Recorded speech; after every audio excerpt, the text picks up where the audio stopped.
This all started August 28, 2010. 9 years ago tomorrow, when I got the knock at the door and opened it, and there was 2 Army officers in their dress uniforms, and one of them was a pastor. I knew then that my son was dead. So, his mother and I started a nonprofit organization, which Senator Cooley's well aware of, to provide scholarships to local high school students in his name. And in 2016, I decided that I wanted to do more, that I wanted to actually pay it forward and help the guys and gals that do make it home. And so I left the Scholarship Foundation in the hands of his mother and his widow and his 2 daughters, and started working on Combat Outpost Robinson. And our main focus was to help the combat veterans of Ohio coming back from Iraq and Afghanistan and anywhere else that's suffering with PTSD and traumatic brain injury. In 2017, we got our 501c3, and we hit the ground running, and we haven't stopped since. And we've still got a little ways to go. And so we're ready to take the next move, which is why we've asked you guys to come today. We have been lucky enough to get the support from great people like Justice Stratton, Dr. Kathy Platoni. She couldn't be here today. She had to have oral surgery done this morning, so she wanted to be here. We've got strong connections with the Save a Warrior program here in Columbus as well, with Miss Adam Carr. And we continue to build those relationships with these people that have the proven and tried programs and resources for the people that needs it. We've also partnered with NAMI, the National Allegiance of Mental Illness here in Ohio. Been a tremendous help to us. The Elizabeth Dole Foundation, another tremendous asset for us. And the list goes on and on. But what we've gathered you here today to talk about is a program that we have been talking about on our board of directors. And we see a need for an employer's readiness training program for companies that hire veterans, to kind of help them understand how to deal with these young men and women that are coming back with PTSD, how to de-escalate situations when, a shop foreman or something says the wrong thing and ticks this guy off, and all of a sudden he wants to beat the crap out of him. This was a problem back in the late 60s, early 70s. There was an issue with guys at the GM plants up in Lordstown. A guy by the name of Jim, what was his last name? Castor, got together with the powers to be at GM back then because they saw the same need back then. And they were able to get together and work with General Motors and come up with a training program, not only for their salary personnel, but for their hourly personnel as well, to head off situations like this. And it worked really well, and they eventually sent GM out to all the other GM plants to implement the programs at all those plants. And for whatever reason, that training has gotten lost in today's employers. They just don't do it. And I just recently retired from AK Steel, 35-year employee, and I've seen it every day. In fact, I myself have talked a few veterans down out there to keep them from, quite frankly, killing their supervisor. It's just when you push one of those buttons and they go off, it's a rage. So we're wanting to put together a program to go out and sell these employers. And we've pretty confident that we've got all the pieces in place to put that together with Dr. Platoni. We've got Sergeant Dave Corlett with Cincinnati Police Department, which is paid by the Cincinnati Police Department to travel all over the state of Ohio and train law enforcement officers on how to deal with veterans in a crisis situation. So if they roll up on a situation, you got a guy held up in a building somewhere with hostages or something, how do we deal with it? Because he's not a civilian. You got to treat it differently. And so we think we've got all the pieces in place to put the program together, and that's where we need your guys' help. We need the backing. We need the support at the state level. And I've got a few slides for you to kind of go into some of the stats and the facts of workplace violence in general, because there are no hard facts that I can find that can directly pinpoint out certain situations being tied to veterans. The statistics, I just can't find them. So I don't know if they're not being reported or being tracked, but there's a definite problem out here. And we would like to be the ones to address that.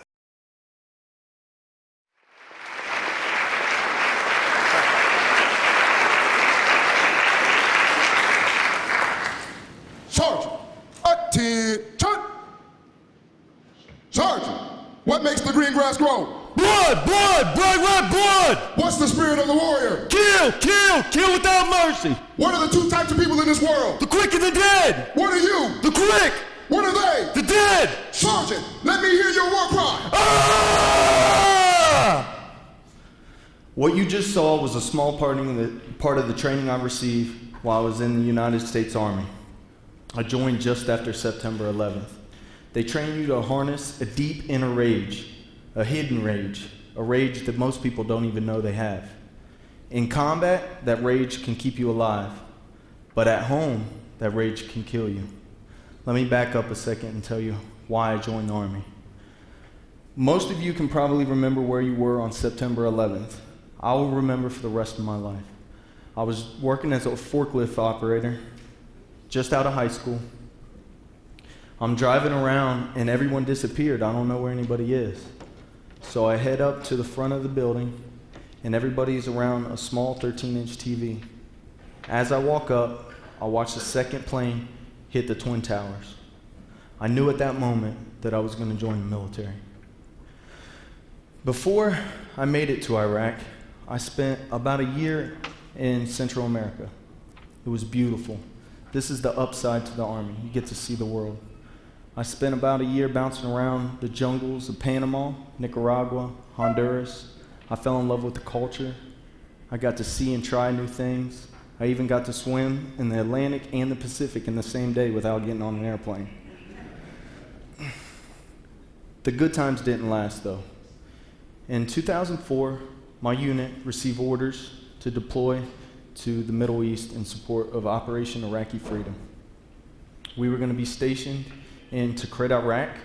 It's Saddam Hussein's hometown, right in the heart of the Sunni Triangle. About halfway through my tour, we received orders to go to Fallujah. At the time, the insurgents controlled the entire city of Fallujah, and we were sent in to recapture the city. I was a turret gunner hanging out of the top of a Humvee on a 50 cal. And I was going to be the eyes and ears of the convoy. The drive from Tikrit to Fallujah was only supposed to take about 10 hours, even with the slow military vehicles. But the enemy had other plans. On the way down, they started blowing up bridges and setting up ambushes along the way. We would redirect our path each time we'd come into a new contact. And after 36 hours, with nonstop combat, no sleep, and high stress, your mind starts to play tricks on you. I start seeing things that aren't there, start hearing things that aren't there. You start to lose control of your rage. At some point, the second night with no sleep, I must have fell asleep, dozed off, the cool air rocking me to sleep, because I awoke to total chaos, gunfire. I remember hearing that AK-47 rounds hitting the side of the Humvee just inches from my head, tink, tink, tink, tink. And I woke up fear washed over me. I remember the pink glow of RPGs shooting through the air in every direction. Total chaos, explosions all around me. I lit up the 50 cal. Thump, thump, thump, thump, thump, thump, thump, thump, thump, moving from one target to the next. In the middle of all this chaos, I could hear somebody laughing. And I thought to myself, who could be laughing at a time like this? And then I realized it was me laughing. I felt like I was finally losing control of that rage they taught me to harness. Come time to leave Iraq, and they asked for volunteers to stay. They needed somebody to find and neutralize the IEDs that were killing so many people. It wasn't a decision that I took lightly, but if I didn't volunteer, they were going to pick people. And I wasn't married, I didn't have kids, and I didn't want them to pick somebody with a family. So I volunteered for a second tour. That second tour, we spent 3 or 4 vehicles to go out every day. We'd drive about 10 miles an hour down the road, barely moving. We'd look at the side of the road, try to find the IEDs, improvised explosive device, and we'd wait for the road to blow up on us. While in Iraq, I lost 7 of my best friends. Sergeant, attention! Right, peace! Present arms!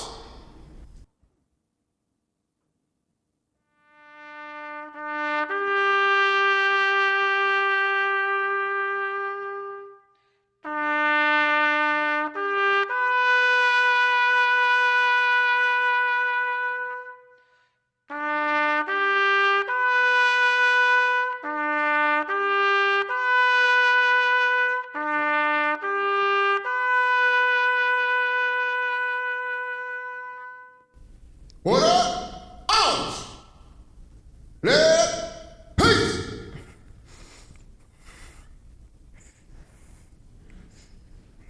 Forgive me. My transition home was difficult, to say the least. I was paranoid. I carried a pistol on me at all times. I assessed the threat level of every person or place I came in contact with. Driving through my family's neighborhood, I drove in the middle of the street in fear that the side of the road was going to blow up and kill me. On the outside, I looked like every other 21-year-old college student. I bought the newest clothes, I played beer pong, chased girls, rooted for the Buckeyes. But inside, there was something wrong. After a few months, my family and friends convinced me that there was something wrong and I needed some help. I went to the VA, walk-in mental health clinic, and I told them, you guys got to help me. I'm going to hurt someone. I don't want to. I carry a pistol to protect myself, but I'm scared. They gave me a prescription for a sleep aid and sent me on my way and told me to come back in 6 months. I didn't make it 6 months. A few months later, I was out with some friends. We were drinking. We were having a good time. I'd been drinking every day to deal with my issues. It's hard to think of yourself as an alcoholic when you're playing beer pong, but you're drinking every day, you're an alcoholic. We're out, we're having some drinks, and an argument erupted over a girl. Someone pulled out a knife, and I snapped. I pulled out my pistol. The prosecutor said, I moved through the room in a tactical manner, clearing the room, laid everybody on the ground. I took the knife from him, and I began beating him. And I beat him, and I beat him. A few days later, I got arrested for attempted murder and several other charges. Some I did, some I didn't do. When I went in for sentencing, my judge told me, Mr. Chambers, your service is a double-edged sword. Your time in Iraq makes you a threat to society, and I have a civil obligation to lock you up. I received 10 years, and here I am today. Some of you that are familiar with the TEDx format are probably waiting on my call to action, but you just did it. Find a veteran and listen to a story. A lot of us just need somebody to talk to. Sergeant, attention! Sarge, it's okay. You're home now, man. It's over. You're safe. Welcome home. At ease.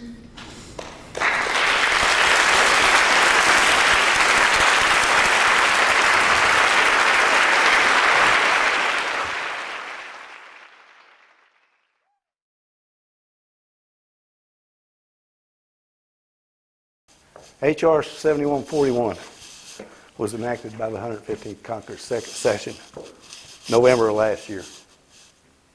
November of last year, Congress saw a need and they acted on it. For whatever reason,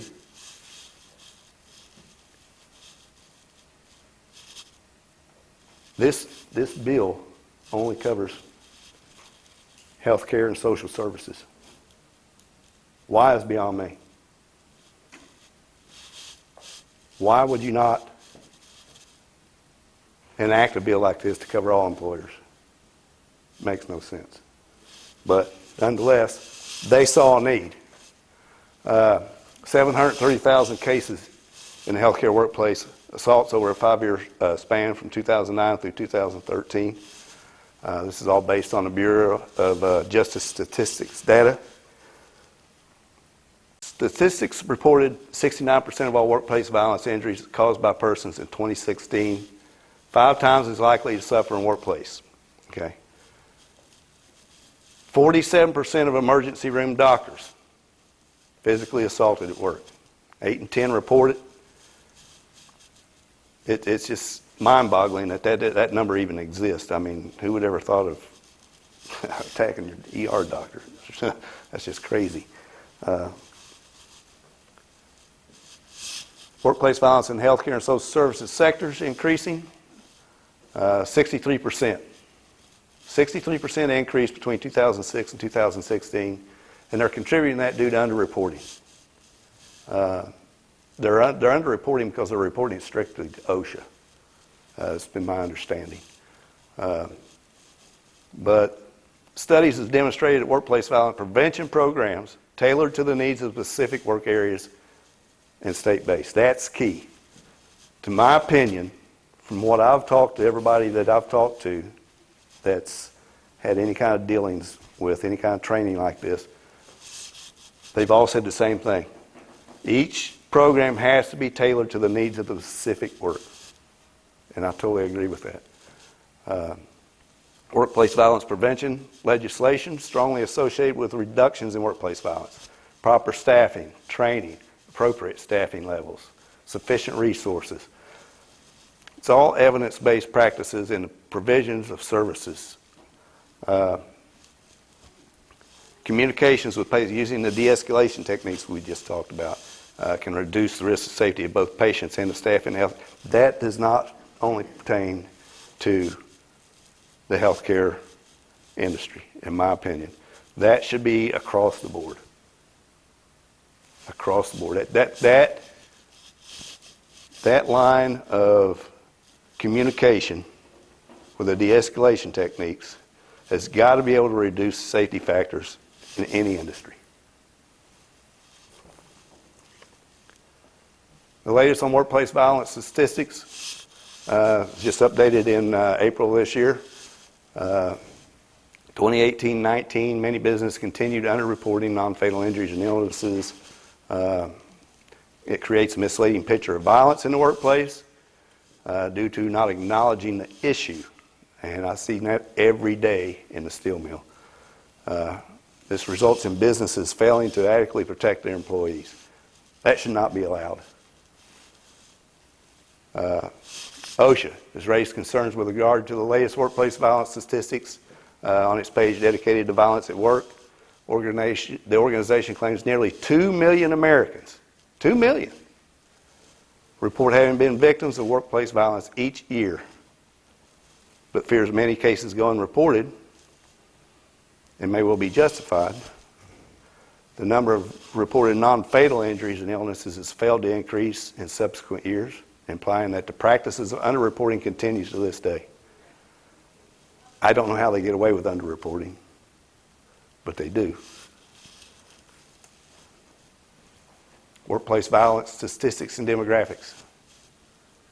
Nearly 2 million U.S. workers will become victims of workplace violence. That's an astronomical number, in my opinion. The healthcare industry makes up 9% of the U.S. workforce, yet healthcare professionals experience more workplace violence injuries than any other industries combined. Out of all 7 possible causes of death at the workplace, homicide makes up 9%. Third leading case of death for workers in the healthcare professional service industries, education, law, and media is also included with this. This is due to workplace violence. And here's one that just blew my mind. 44% of teachers report being physically attacked while at school within 1 year. For women, workplace violence is the second leading cause of death. I don't know how they come up with that, but they did.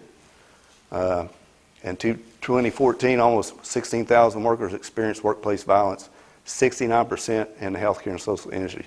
So you can see where legislation came up with the bill to cover that specific area. 30,000 rape or sexual assaults occur to women at work each year. 30,000 a year.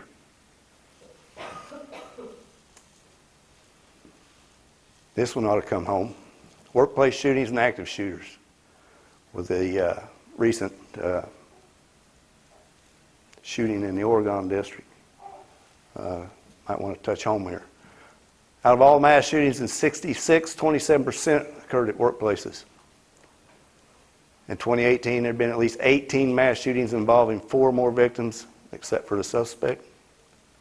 70% of all active shooter incidents are within a commercial business or educational setting. 96% lone males. 40% of those commit suicide. Approximately 25% of companies are unprepared for active shooter incidents, and I would guess that that's a low ball number. In 2014-15, police exchanged gunfire with assailants in 14 active shooter incidents. In nearly half of active shooter incidents, police are unable to respond in under 10 minutes. Luckily, in the Oregon district, it was mere seconds, or it had been a lot worse. Active shooters are nearly twice as likely to die if the shooting occurs in a factory or warehouse compared to commercial settings. The FBI has found 10 key behaviors in active shooter assailants, including mental health, history, and a decision to choose to attack familiar places. Copycat active shooter events happen in clusters with the risk of active shooter in the workplace as its highest in the 2 weeks following similar incidents. Workplace violence in 2018. It's not always about work-related issues. Most people assume that's a disgruntled worker, usually the culprit. However, it's not necessarily the case. Close to half of all workplace violence happens in public environments. It's virtually impossible to work on solving the issue of violence in the workplace when most companies don't see it as a problem. The estimated cost of workplace homicide to the employer is a whopping $800,000. One incident, $800,000. Safe to say that it would be less expensive to take action against workplace violence. Moreover, did you know that 27% of businesses have experienced at least one violent workplace incident within the last 5 years?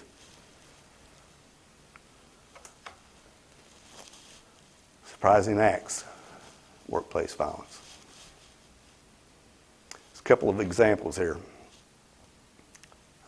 January 22, 2018, unnamed 43-year-old assailant brandished a gun at Honey's Wig and Supply in Wichita, Kansas. The employee shot the assailant twice in defense, and the assailant's gun was later determined to be a toy. I would say that was a mental illness case. January 22nd, 2018, an unnamed assailant was shot by a security officer at a VA hospital. How often do we hear about that? It's becoming more and more common. And here's one everybody in the room should know about. September 6, 2018, Omar Enrique, 29, killed 3 people and wounded 2 others in Cincinnati near Fountain Square. I remember that one. Proper planning and training can reduce injuries related to active shooter incidents.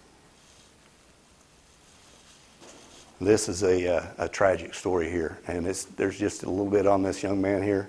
There's more on him in the booklets that you guys have in front of you. Young man killed his wife, stabbed her in the head 6 times.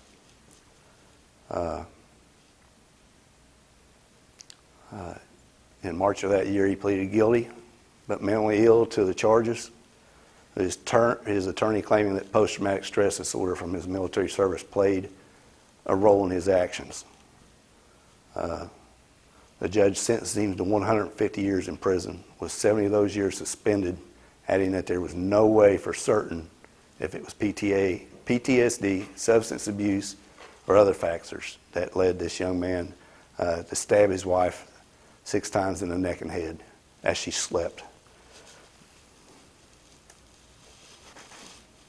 State and federal courts more recently accepted PTSD as a method of criminal defense or claim of insanity, but doesn't mean judges or juries are swayed.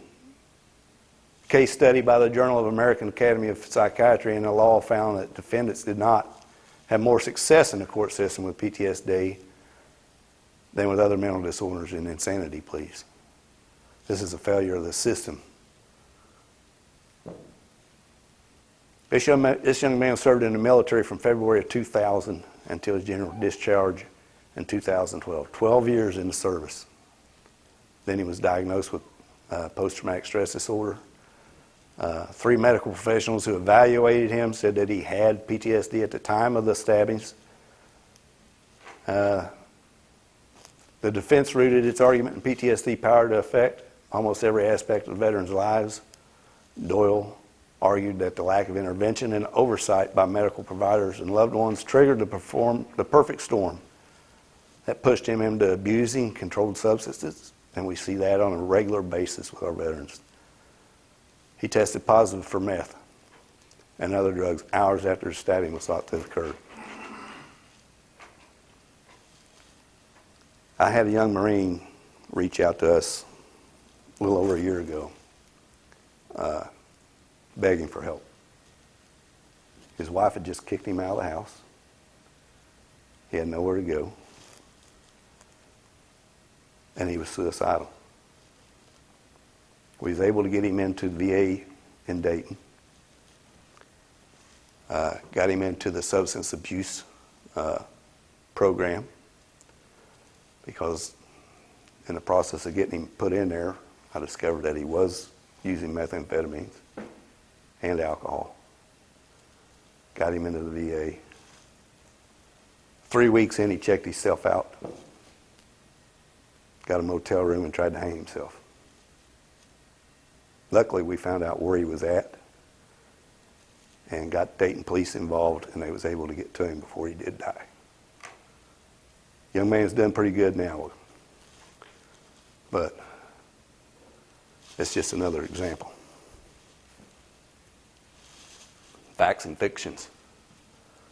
In recent years, post-traumatic stress disorder has received increased attention from health professionals and the general public, although historically associated with military personnel and people with high-risk jobs such as EMTs, firefighters, and police officers.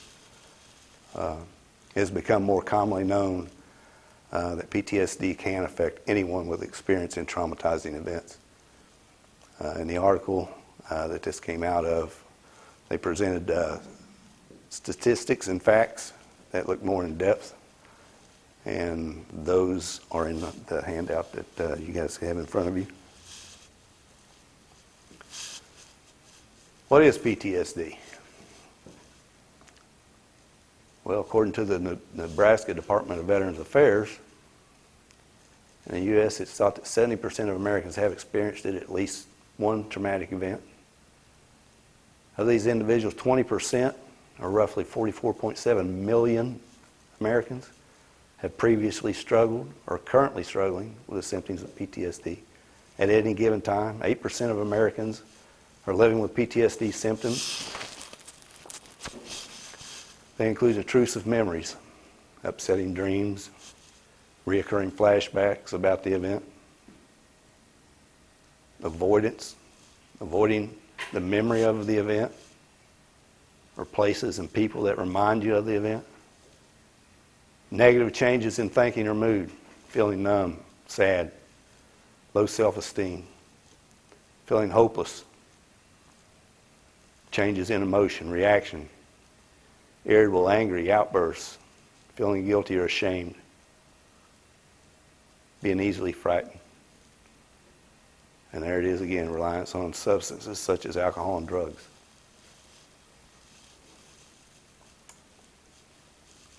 Gender differences. This is one that nobody can explain, but they exist.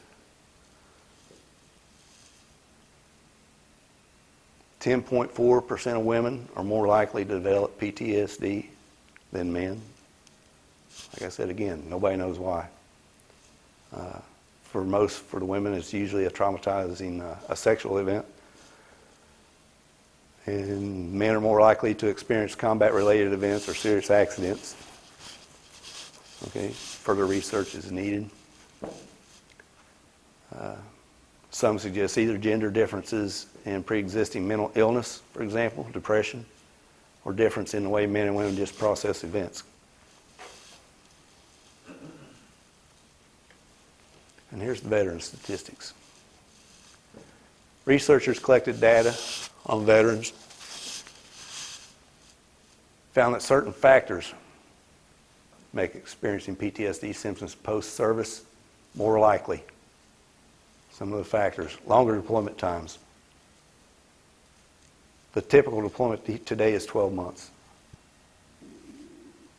I have seen them go as long as 16. More severe combat exposure. Very true, coming out of Afghanistan especially. Deployments to forward areas close to the enemy. That's where it's at. Seeing others wounded or killed. More severe physical injuries. Traumatic brain injury. Traumatic brain injury and PTSD go hand in hand. For all these young men and young women getting blown up by IEDs, traumatic brain injury is almost certain. And we got to take care of them. Lower ranks, lower levels of schooling, low morale, poor social and support within the unit. Not being married, I don't know what that's got to do with it, but it's there. Family problems. Yes, they exist. I'll give you a little story on that here in a minute. Members of the National Guard or Reserves, prior trauma exposure, the female gender, Hispanic or other ethnic groups. And back to the family problems real quick. My son was Alpha Fire Team leader, 187th Infantry, 101st Airborne.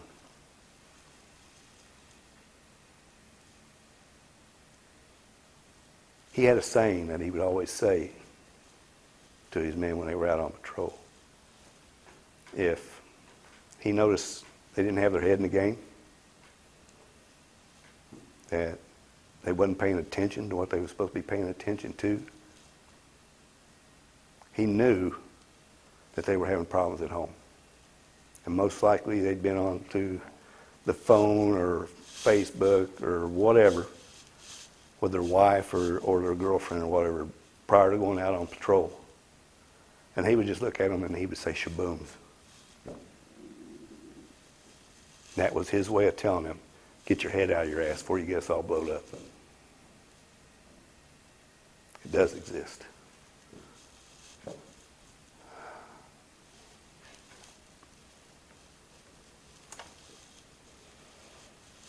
PTSD from sexual trauma. It's a real problem in the military. You don't hear much about it, but you're hearing more and more about it.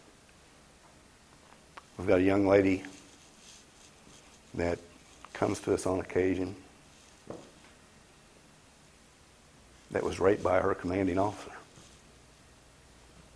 She's having a hell of a time dealing with it. That was about 8 years ago. Men, women, and children can all experience significant trauma from sexual abuse. Can ultimately manifest in PTSD and other mental illnesses. And then they go into some stats there. Estimated 683,000 women, 683,000, raped annually. 94% experience symptoms of PTSD within the first 2 weeks after the rape. 30% report symptoms 9 months afterwards. This young lady's been 8 years and she's still suffering. 1 out of every 10 rape victims are male. Men who are raped are much more likely to develop PTSD compared to non-abusive men. 1 in 4 girls and 1 in 6 boys are victims of some form of child sexual abuse. Children who are sexually abused may develop PTSD immediately or years after abuse. Children who have been abused may show behavioral problems, inappropriate sexual behavior, or depression. It's still difficult for many of them to speak out about the abuse. Their negative perceptions about what's being abused means and says about you.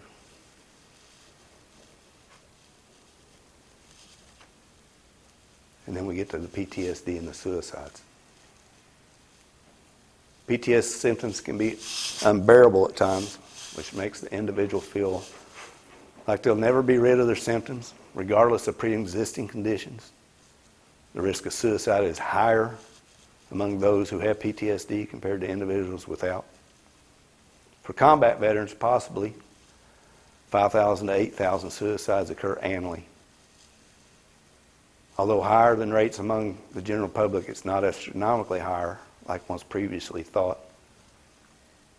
There's evidence that more police officers take their own lives now than men in the line of duty. And that is a recent stat that has just gone off the charts. You hear about it every day. A young police officer taking his own life.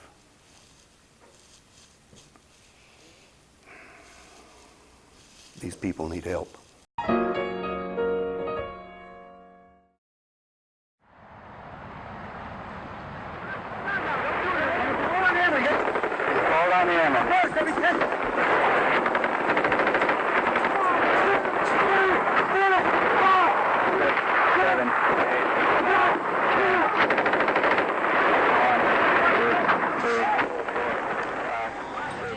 The war, it's over. But not for us. Not for us. We have a war that I think will not end soon, if at all. It will be over when God says so. And the things we have done may be forgiven by Him, but never by ourselves. Thus, prolonging our internal strife until our last breath escapes us.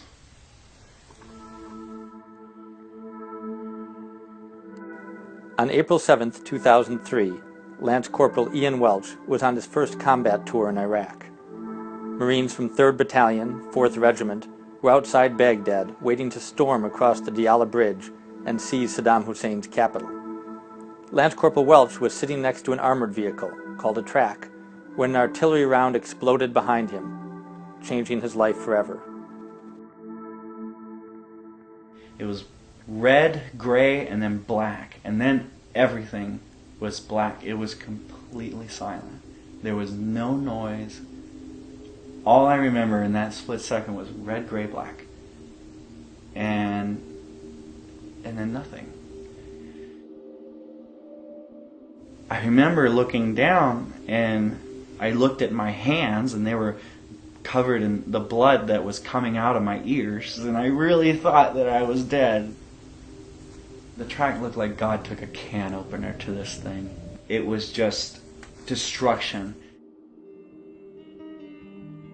The artillery round killed 2 Marines and wounded several others, but the survivors had little time to dwell upon their losses.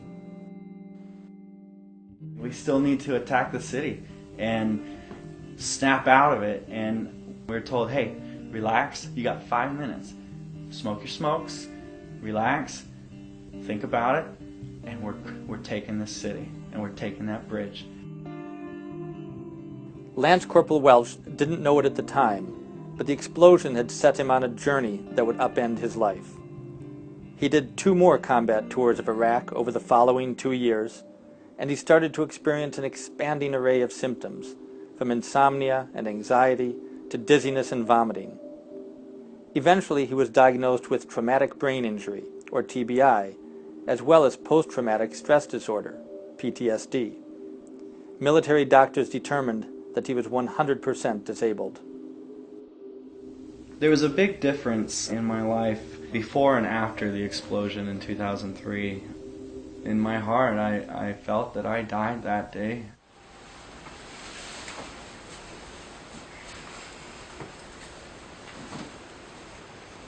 You trying to get it out of my hands? No. If anything is bringing Mr. Welch back to life, it's Katie Brickman. The 23-year-old was working in a bar outside Cleveland in 2010 when Mr. Welch limped in the door.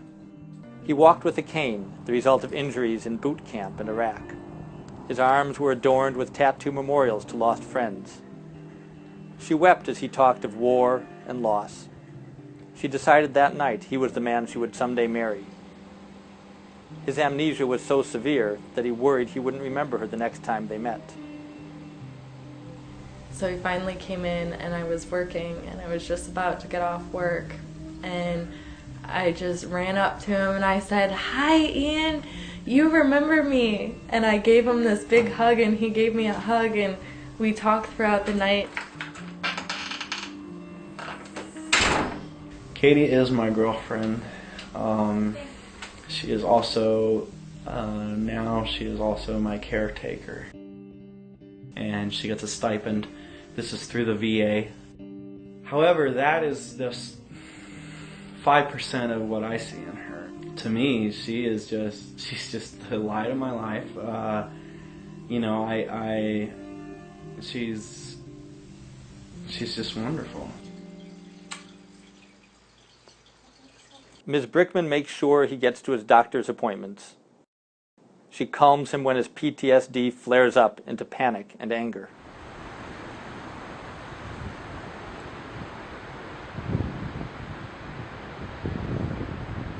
Ways to comfort Ian in his triggers, it's really different from each situation. The most important thing, though, is to remind him that I always tell him that he's in Texas, and I also let him know that I'm here. That kind of makes him realize, or if he's having a flashback, that he's in a safe place, and I try and create a safe area for him. But each trigger, it could be something like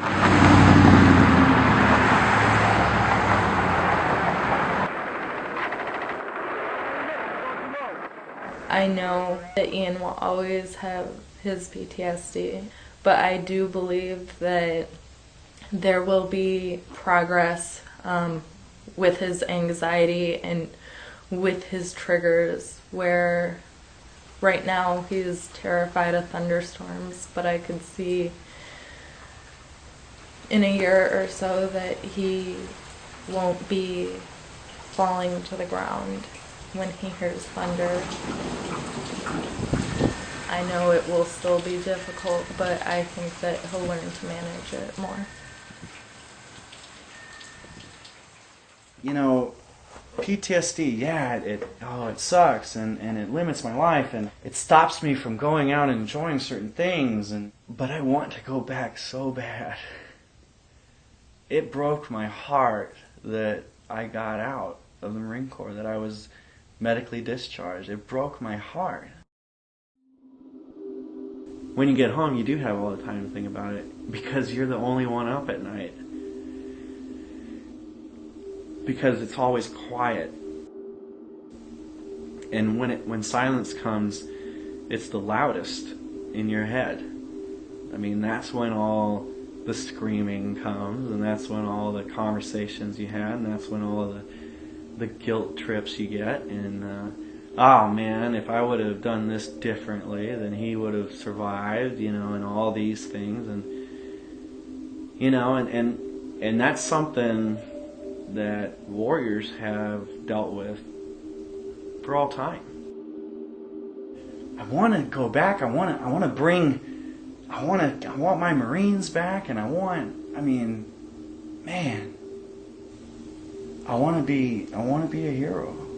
Then I'm reduced to walking with a cane, and that's just delaying the wheelchair. I'm 28 years old. You know what absolutely terrifies me? It ain't the PTSD, it ain't the war. How the hell am I going to be a father? If my brain is this way now, what condition am I going to be in when my kid graduates high school?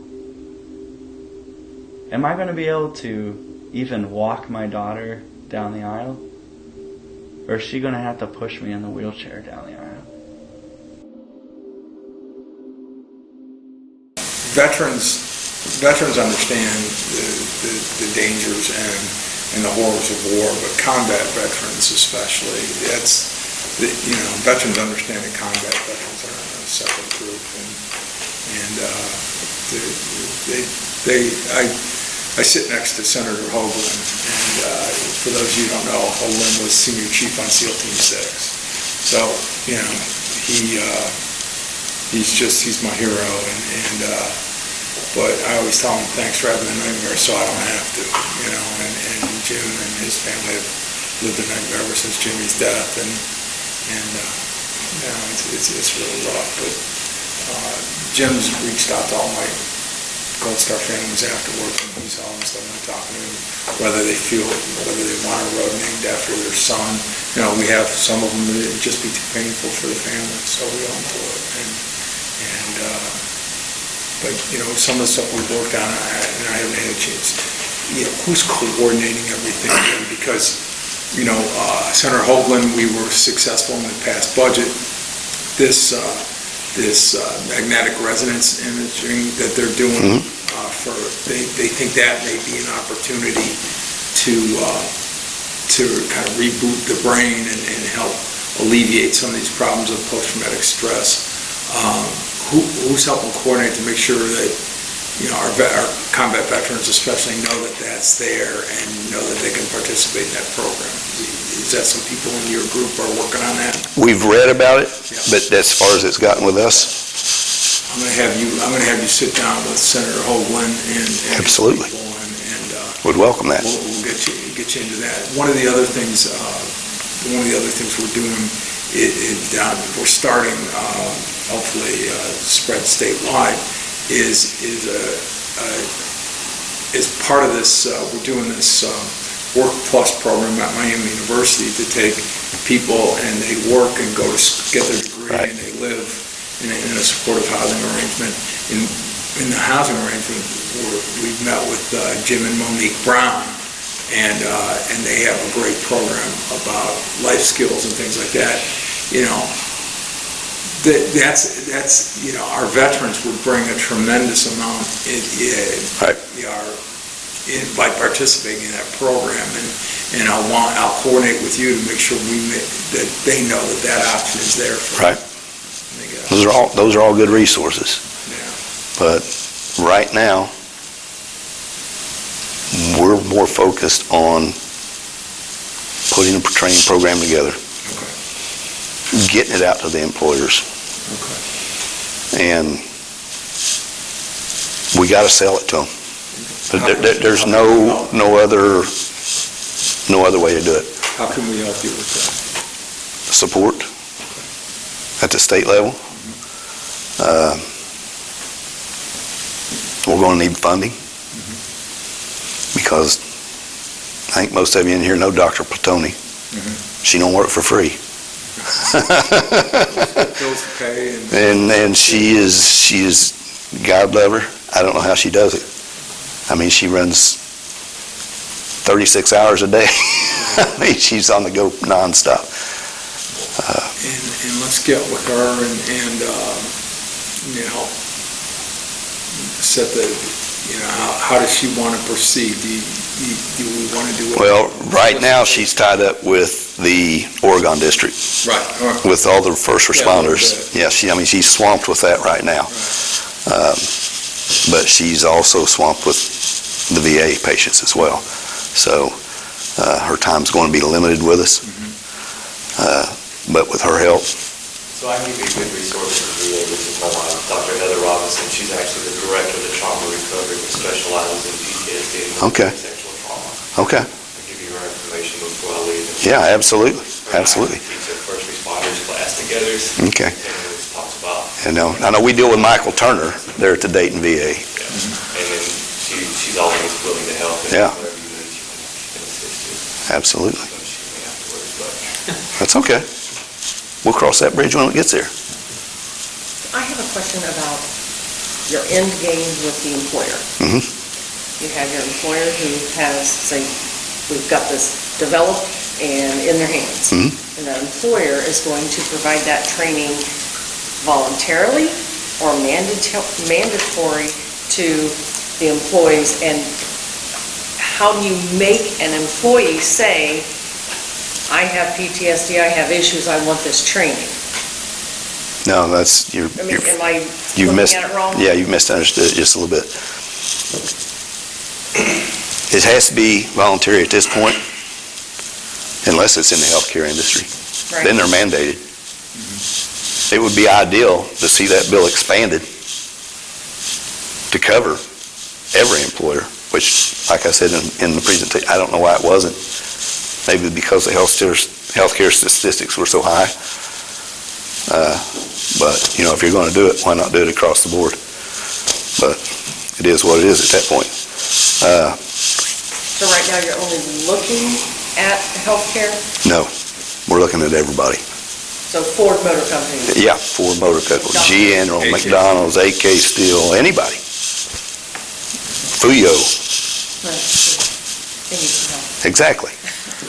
One of the things we did, Jim, relative to law enforcement, because they have a very high statistic too, I noted, was we gave, and again, it's a voluntary thing, but any veterans returning or any people feel that they're suffering from PTSD, and they may have a communication, Right. so you could have it so that if, they roll up on your home or Right. they roll up on, they pull you over on the highway, they get a warning saying, hey, this person is registered with us. Right. Because, That is actually a good yeah, thing. well, we got it from you guys and Right. Bob and everybody, Mhm. the Patriot Riders. Right. And we talked about that.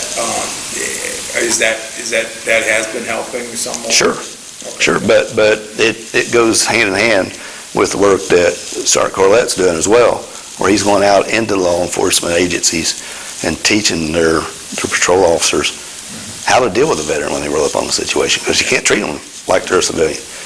You get a veteran that's locked up in a house and he got hostages or threatening to kill himself or whatever, and you call a SWAT team in and he sees them all rolled in. Well, the first thing he's going to do is assess the situation and see how many of them he can take out before he takes his own life out.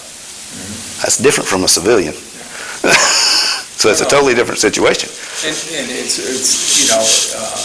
I talked to some of the troopers when we did that bill, and we talked about it, and some of them, some of them old school, they bark, and Right. they think the loudest thing in the world, and it works for them. Right. But, most of the other ones that were really sharp and on their game go, yeah, I do that with everybody else, except Right. I know when it's a combat vet and Right. he's on that list. It's a different I know. situation. Boom, I just roll up on, hey, what's going on? Right. Totally different approach. Right, yeah. You go into the de-escalation. Right. Yeah. So now that's great. Yeah.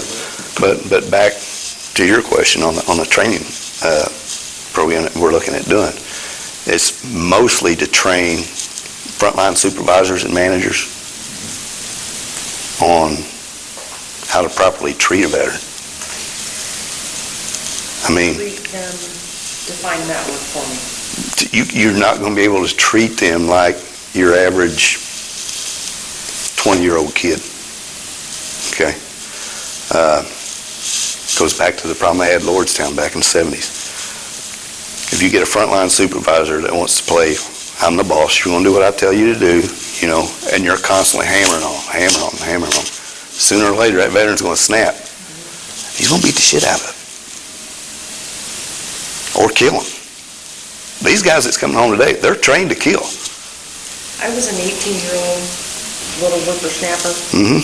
Took a job in a factory and helping run a CNC, and went over to the toolbox, got something out, let go of the lid, boom! This dude turned around on me, and I mean, he was like coming for my throat. Right. I'm 18 years old. Right. I have no clue what's going on. Right. And, you know, that was a bazillion years ago. But, And it still happens. yeah, you know, come to find out, he was a Vietnam veteran. He had, you know, been Right. in combat, had, you know, of course, PTSD wasn't even defined at that time. Right. So I see the importance of this. Right. But I also see John, who wouldn't have even taken part in this for love nor money, Right. because he would have to admit he had a problem. Right. So. And this is not geared back. This is not geared back to training for the veterans. It's their supervision. Right. But they can't get the training from supervision if they're not willing to accept it. So how do we get past But this? if their employers are, if the If the- employers and the human resources Right. department know about this, then they know, hey, I got these supervisors Right. that are vets. Right. This is something, they Just need to because know. they're a Yes. veteran doesn't mean they have issues. So how do you That's get true. from? That's true. From And, here to here? and the training that these frontline supervisors will get is geared toward veterans. But at the same time, they're going to know how to treat everybody else as well to keep from having the same problem. So then that comes back to your funding, because that's going to be a Yes. specialized person. Yes. within And the funding, once we get everything up and running, should come from the employers. They would be paying for the training. And Jim, to the extent, you know, the statistical stuff that you did earlier, to the extent it lowers the risk of incidents to those kind of things. Exactly. Insurance companies will have. Exactly. For it, because the insurance company will say, hey. Yes, you're and gonna there's- get a premium as a result. And there's more stats on losses to business in the little booklet that I Yeah. got on there for you. I mean, it's astronomical, the cost that it's costing them. So that in itself should be a good selling point. Get the insurance industry Yes. behind the training portion of it, because that reduces their risk, and the risk of loss is thus reduced. Right. There you go. No, that's a great idea. Quick question. Sure. The training, will it also offer resources that are out there for the veteran to give to the employer? Like as you're giving the training at the end, say, you know, if you see these signs and symptoms, here's the resources that you can offer that veteran or that employee. Yes. Yes. In fact, we've got a list of resources just for that. And we've also got a handout that we've had put together that will show an individual, doesn't have to be an employer, any individual, what to look for in a veteran. That may cause a trigger, how to recognize it. So, Look forward to working with you on it, Jim. This is good stuff. And we'll make sure our people in the court system know about this too. well, Justice Stratton's well aware of it. So, I mean, she's been one of our biggest supporters from day one. So, We have a thing with the Chamber of Commerce here next week, and we'll make sure we mention it while we're with the Chamber, so appreciate it. good stuff. This presentation was designed to show you we have a problem right here in Ohio. We're not exempt. The problem goes beyond health care and social services and needs to be addressed with all employers. And that's where we need your guys' help.